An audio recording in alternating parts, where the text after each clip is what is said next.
ሄሎ ኢሳት ቴሌቪዥን ሄሎ ማን እንበል ከየት ነው? ሄሎ ኢሳት ኢሳት ነጻ የህዝብ ሚዲያ ወትሮም ቢሆን የህዝብ አይንና ጆሮ እንደመሆኑ ይህንን የህዝብ ቅሬታ ማስተናገጃ መድረክ አሰናድቷል። በዚህም ያጋጠሙትን ወይም ያስተዋሉትን የመልካም አስተዳደር ችግር፣ የሙስናና የጉዳይ ገዳዮች ጉድኝት፣ የመብት ጥሰትና ስልጣንን ያለአግባብ የመጠቀም ጸረ ዲሞክራሲያዊ አሰራሮችን ይጠቁሙን። የሚመለከተውን የመንግስት አካል በማነጋገር ተጠያቂነት የሚሰፍንበትን መፍትሄ እናፈላልጋለን። በስልክ ቁጥሮች 0901 458845 ወይም 0901 451145 በተጨማሪም በ0944 02 11 11 በ0906 77 42 92 ይደውሉ። ልናስተናግደው ዝግጁ ነን። ኢሳት ነጻ የህዝብ ሚዲያ።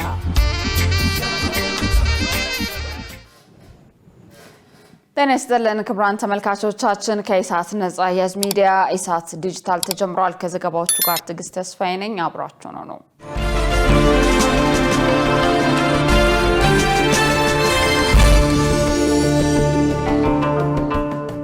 ቀዳሚ ወዳደረግነው መረጃ አልፋለሁ። ለልብ ህሙማን ህጻናት ነጻ የልብ ቀዶ ህክምና ለመስጠት የመግባቢያ ሰነድ ተፈረመ። የጤና ሚኒስቴር የመግባቢያውን ሰነድ የፈረመው የልብ ቀዶ ህክምና ከሚሰጡ 8 የግልና የመንግስት ሆስፒታሎች ጋር ነው። በስምምነቱ መሰረት የነጻ የልብ ቀዶ ህክምናው ዘመቻ ከሚያዝያ 12 ቀን 2018 ዓ.ም ጀምሮ ለ45 ቀናት በእነዚህ የመንግስትና የግል ሆስፒታሎች ውስጥ ይሰጣል። የጤና ሚኒስትር ዶክተር መቅደስ ዳባ በዚህ ወቅት የልብ ቀዶ ህክምናው ዘመቻ በዘርፉ ያለውን ጫና ለማቃለል የጎላ አስተዋጽኦ እንደሚኖረው ገልጸዋል። የመንግስትና የግል ተቋማት በትብብር ሲሰሩ ዘለቄታዊ ለውጥ እንደሚመጣ መገለጹን ከሚኒስትሩ ያገኘነው መረጃ ያመለክታል። በሌላ ዜና በጤና ግብዓት ምዝገባ ስርዓትና በተፋጠነ የገበያ ፈቃድ አሰጣጥ ላይ ውይይት ተደረገ። የሀገሪቱን የጤና አጠባበቅ ስርዓት ለማጠናከር በኢትዮጵያ የመድኃኒቶችና የጤና ግብዓቶችን ምዝገባ ስርዓትና የተፋጠነ የገበያ ፈቃድ አሰጣጥ ላይ ከባለድርሻ አካላት ጋር የበይነ መረብ ውይይት ተካሂዷል። በዚህ ውይይት ላይ ዓለም አቀፍ አምራቾችን፣ አስመጪዎችና አጋር ድርጅቶችን ጨምሮ የተለያዩ ባለድርሻ አካላት ተሳትፈዋል። በኢትዮጵያ የጤና ግብዓቶችን የምዝገባና የገበያ ፍቃድ ስርዓት ለማዘመንና ወደ ተሻለ ደረጃ ለማድረስ በኢትዮጵያ የምግብና የመድኃኒት ባለስልጣን የቁጥጥር ቅልጥፍና ለማሻሻል እየተሰሩ ያሉትን ተግባራትና የዝግጅት ሁኔታና አስቻይ ተግባራት ለተሳታፊዎች ቀርበው ውይይት ተደርጎባቸዋል። በዝግጅቱ ላይ ንግግር ያደረጉት የጤና ሚኒስትር ዶክተር መቅደስ ዳባ ኢትዮጵያ በአፍሪካ ውስጥ ካሉት ትልቅ የጤና አቅርቦት ፍላጎት ካላቸው ሀገራት አንዷ መሆኗን ገልጸው የኢትዮጵያ የምግብና የመድኃኒት ባለስልጣን በመድኃኒት ዘርፍ የጥራት የደህንነትና የውጤታማነት አረጋጋጭ በመሆን ማዕከላዊ ሚና እንዳለው አስረድተዋል። ሚኒስትሯ በቁጥጥሩ ሂደት ውስጥ ቅልጥፍናን፣ ግልጽነትንና ተጠያቂነትን ማሻሻል ቅድሚያ የሚሰጠው ጉዳይ ከመሆኑ አኳያ የኤሌክትሮኒክስ የቁጥጥር ስርዓት ተግባራዊ በማድረግ ቁጥጥሩን ለማዛመን ከፍተኛ ጥረት እየተደረገ እንደሆነ ተናግረዋል። የዲጂታል የቁጥጥር ዘዴ መጀመሩ የውሳኔ አሰጣጡን ሂደት ለማፋጠንና ወደ ገበያ የሚገቡትን ምርቶች ቁጥጥር የበለጠ ለማረጋገጥ እንደሚረዳ የተናገሩት የኢትዮጵያ የምግብና የመድኃኒት ባለስልጣን ዋና ዳይሬክተር ሄራን ገርባ የመድኃኒት ኩባንያዎችና ባለሀብቶች ኢትዮጵያን ለኢንቨስትመንት ስትራቴጂያዊ መዳረሻ አድርገው እንዲያስቡ ጠይቀዋል። ኢትዮጵያና የዓለም አቀፍ የሳይንስ አካዳሚ በትብብር ለመስራት መከሩ። የኢኖቬሽንና ቴክኖሎጂ ሚኒስቴርና የዓለም የሳይንስ አካዳሚ በሳይንስ ቴክኖሎጂና ኢኖቬሽን ዘርፎች በትብብር ለመስራት መክረዋል። የኢኖቬሽንና ቴክኖሎጂ ሚኒስትር ዴኤታ ዶክተር በይሳ በዳዳ የሀገሪቱን የሳይንስ የቴክኖሎጂና የፈጠራ አጀንዳ ውጤታማ ለማድረግ ከዓለም የሳይንስ አካዳሚ ጋር ያለውን ግንኙነት ማጠናከር ወሳኝ መሆኑን ገልጸዋል። ውይይቱ በዋናነት የስትራቴጂያዊ አጋርነት እድል በመለየት ቀጠናዊ ትስስር በማጎልበትና የልማት ፕሮግራሞችን ከኢትዮጵያ ብሔራዊ ቅድሚያ የሚሰጣቸው ጉዳዮች ጋር በማጣጣም ላይ ያተኮረ ነበር። ይህ አዲስ ጥረት ኢትዮጵያን በዓለም አቀፍ ሳይንሳዊ ትብብር ማዕቀፎች ውስጥ ግንባር ቀደም ተጠቃሚ ከማድረጉም ባለፈ ሁሉን አቀፍና ተወዳዳሪ የፈጠራ ስነ ምህዳር ለመገንባት የሚያስችላትን እድል ይፈጥርላታል ብለዋል። የዓለም የሳይንስ አካዳሚ ዋና ዳይሬክተር ማርሴሎ ሮቤል በበኩላቸው ድርጅቶቻቸው ለኢትዮጵያ የሳይንስ እድገት ከፍተኛ ስልጠና በምርምር ድጋፍና በአመራር ረገድ የረጅም ጊዜ አስተዋጽኦ ለማድረግ ቁርጠኛ መሆኑን አረጋግጠዋል። ሁለቱም ወገኖች በፈጠራ የታገዘ የኢኮኖሚ እድገት ለማምጣት በሚያስችሉ የቴክኖሎጂ ሽግግር፣ የፈጠራና የኢንዱስትሪ ትብብር ተግባር ላይም በጋራ ለመስራት ከስምምነት ላይ ደርሰዋል። ይህ የሁለትዮሽ ስምምነት እንደ ጤና፣ የአየር ንብረትና የዲጂታል ቴክኖሎጂ ባሉ ዘርፎች ምርምርን በማሳደግ ኢትዮጵያን በአፍሪካ የሳይንስ መስክና በፖሊሲ መሪ ለማድረግ ያለመ ነው። የኢትዮጵያ የመሰረተ ልማትና የኮንስትራክሽን ሳምንት ተጀመረ። የከተማና መሰረተ ልማት ሚኒስቴር ከባለድርሻ አካላት ጋር በመተባበር ያዘጋጀው የመጀመሪያው ኢትዮጵያ የመሰረተ ልማትና የኮንስትራክሽን ሳምንት ዛሬ በአዲስ አበባ ኢንተርናሽናል ኮንቬንሽን ማዕከል በይፋ ተጀምሯል። እስከ ሚያዝያ 12 ቀን 2018 ዓ.ም ለአራት ተከታታይ ቀናት የሚቆየው ይህ መድረክ በዘርፉ የተመዘገቡትን ስኬቶች ለማሳየትና የቀጣይ የልማት አቅጣጫዎች ለመጠቆም ያለመ መሆኑ ተገልጿል።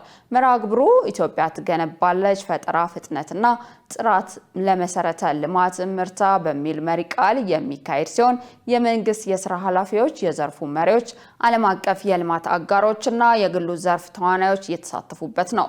የከተማና መሰረተ ልማት ሚኒስትር ጫልቱ ሳኒ ቀደም ብለው በሰጡት መግለጫ እንዳመለከቱት ይህ ሳምንት በኮንስትራክሽን ኢንዱስትሪ ውስጥ አዳዲስ ቴክኖሎጂዎችን ለማስተዋወቅና የሀገር በቀሉን አቅም ለማሳደግ ትልቅ እድል ይፈጥራል። በተለይም ባለፉት 5 ዓመታት የተገነቡ 40,000 ኪሎ ሜትር የሚጠጋ አዳዲስ መንገዶች፣ የአዲስ አበባን ገጽታ የቀየሩ የኮሪደር ልማት ውጤቶች በመድረኩ በዝርዝር እንደሚቀርቡ ይጠበቃል። መረጃው የኢትዮጵያ መንገዶች አስተዳደር ነው። ክቡራን ተመልካቾቻችን ከኢሳት ነጻ የህዝብ ሚዲያ ኢሳት ዲጂታል አሁንም እንደቀጠለ ነው። በቀጣይነት ወደ ውጭ ዘገባ እናመራለን። በሱዳን ጦርነት በሚሊዮኖች የሚቆጠሩ ሰዎች ለከፋ ረሃብና መፈናቀል ተዳርገዋል ተባለ። የእርዳታ ድርጅቶች በበኩላቸው አስቸኳይ ገንዘብ ድጋፍ ካልተገኘ እየጨመረ የመጣው የምግብ እጥረትና የድጋፍ ማነስ ህዝቡን ለተጨማሪ እልቂት ይዳርጋል ሲሉ አስጠንቅቀዋል። ዮሐንስ ተስፋ ተጨማሪ ያለው ጦርነቱ ከጀመረ ከ4 ዓመታት በኋላ በሚሊዮኖች ለሚቆጠሩ ሱዳናውያን ገዳዩ ጠላት ጥይት ሳይሆን ባዶ ሳህን ሆኗል። በዚህ ጦርነት ቀጠና ውስጥ ያሉ ቤተሰቦች ምግብ፣ ነዳጅና ለመኖር የሚያስፈልጓቸው መሰረታዊ ነገሮች ከጓዳቸው እየተመናመነ መሆኑ ይነገራል። ሁኔታው ከቃላት በላይ አስከፊ ነው። ልጆች የሚበሉት አጥተው ሲያለቅሱ ማየት የየቀኑ ክስተት ሆኗል። ስራ የለም፣ ገቢ የለም። ተስፋችን ሁሉ የዓለም የምግብ ፕሮግራም በሚሰጠን ጥቂት ድጋፍ ላይ ብቻ የተንጠለጠለ ነው። የዓለም ምግብ ፕሮግራሙ ወቅታዊ መረጃ እንደሚያመለክተው ከ19 ሚሊዮን በላይ ሱዳናውያን ለከፋ ረሃብ ተጋልጠዋል። ከነዚህም ውስጥ 2/3 አስቸኳይ የህይወት አድን እርዳታ ካላገኙ ህይወታቸው አደጋ ላይ እንደሚወድቅ ተመልክቷል። በተለይም በዳርፉርና በካርቱም አካባቢዎች የረሃብ አደጋው ጥላውን ጥሎ ይገኛል። በሱዳን ለ3 ዓመታት የዘለቀው ጦርነት በዓለም ትልቁን ሰብአዊ ቀውስ ፈጥሯል። ግጭቱ የሰዎችን መተዳደሪያ አውድሟል፣ ማህበረሰቦችን አፈናቅሏል፣ በሚሊዮኖች የሚቆጠሩ ሰዎችንም ለረሃብ ዳርጓል። አሁንም ቢሆን በአገሪቱ አንዳንድ አካባቢዎች የረሃብ አደጋው እንዳጠላ ነው።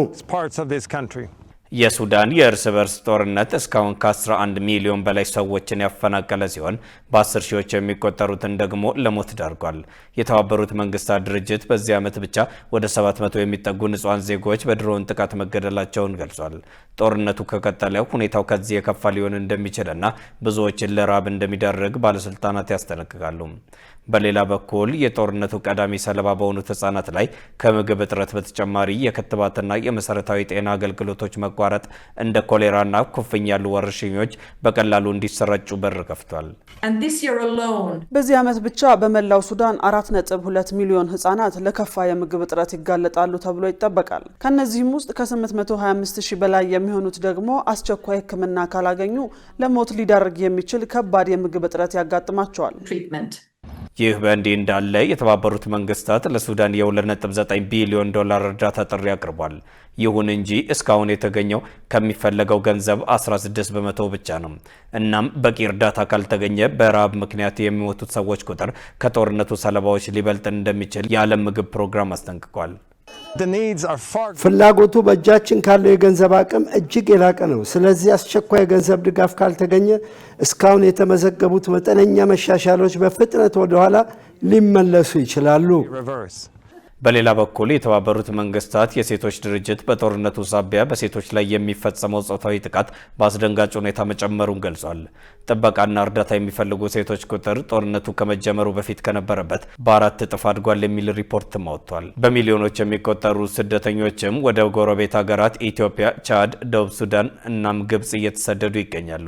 ይህም በቀጠናው ላይ ተጨማሪ የኢኮኖሚና የጸጥታ ጫና እየፈጠረ እንደሆነ ተገልጿል። መረጃውን ስናጠናቅር ቲአርቲ ወርልድን ዋቢያችን አድርገናል። ሩሲያ በ4 የኔቶ አባል ሀገራት ላይ የበቀል እርምጃ ወስዳለሁ አለች። የሩሲያው የደህንነት ምክር ቤት ዋና ጸሐፊ ሰርጌይ ሾጉ እንዳሉት ፊንላንድ፣ ሊቱዌኒያ፣ ላትቪያ እና ኢስቶኒያ የአየር ክልላቸውን ለዩክሬን የድሮን በረራ ከፈቀዱና በሩሲያ ላይ ጥቃት ከደረሰ በእነሱም ላይ የበቀል እርምጃ ይወሰዳል። ዋና ጸሐፊ ሾጉ እንደሚሉት 4ቱ ሀገራት ሆን ብለው ለዩክሬን የሩሲያ ጥቃት የአየር ክልላቸውን ክፍት እያደረጉ ነው። ከቅርብ ጊዜ ወዲህ በ4ቱ ሀገራት በኩል በሩሲያ ላይ የሚፈጸም የዩክሬን የድሮን ጥቃት ቁጥር እየጨመረ መምጣቱን ሾጉ ተናግረዋል። ዩክሬን የምታበራቸው ድሮኖች የእነዚህም ሆነ የሌሎች ምዕራባውያን ሀገራት የአየር መከላከያ ራዳሮች አያመልጧቸውም። ይሁን እንጂ የአየር ድንበሩ ክፍት የተደረገ ሆን ተብሎ በመሆኑ እኛም በ4ቱ ሀገራት ላይ የአጸፋ እርምጃ እንወስዳለን ብለዋል።